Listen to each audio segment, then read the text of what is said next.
being a target is very important, because no one will waste their arrows on an empty sky. you know, no one builds traps in a desert where there is no prey. You know, so when you are attacked, either by criticism, by jealousy, by resistance, by gossip, or even by spiritual warfare, it is not random. Huh? It is evidence that you carry weight, you carry energy, or even influence that others perceive as significant. You know, huh? If you are irrelevant, or even invisible or powerless, then no one will bother trying to bring you down. The attack is a backhanded compliment, that you are worth the effort. You need to look at attacks as mirrors of growth. Because most of the time, attacks don't come when you are at the bottom, but when you are moving upward or even breaking patterns. When you disrupt mediocrity, then mediocrity is gonna resent you. When you break out of survival, then survival-minded people are gonna attack you.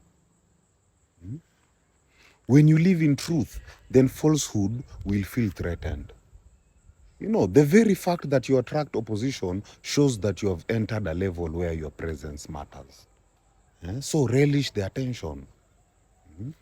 This doesn't mean you celebrate pain or unfair treatment, but you recognize the hidden message that you are visible, you are effective, you are dangerous to stagnation, you are dangerous to falsehood or even mediocrity.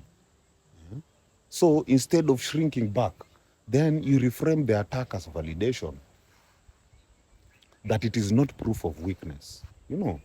It is proof that your light is bright enough to disturb shadows.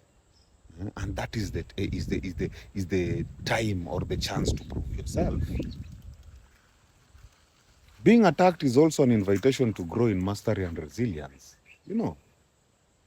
because it pushes you to strengthen your identity, knowing who you are beyond what others say. It pushes you to sharpen your skills, because criticism often reveals where to refine. It pushes you to deepen your character, where now you are responding with integrity instead of reaction. It pushes you to anchor spirituality, where you are remembering that true power flows from alignment, not approval. Your attackers unknowingly become your trainers. They give you resistance, and resistance is what builds strength. Like, for example, let's use public figures. A leader being criticized online isn't necessarily failing. It means their voice is echoing wide enough to stir reactions. When you go to personal life, a person breaking out of a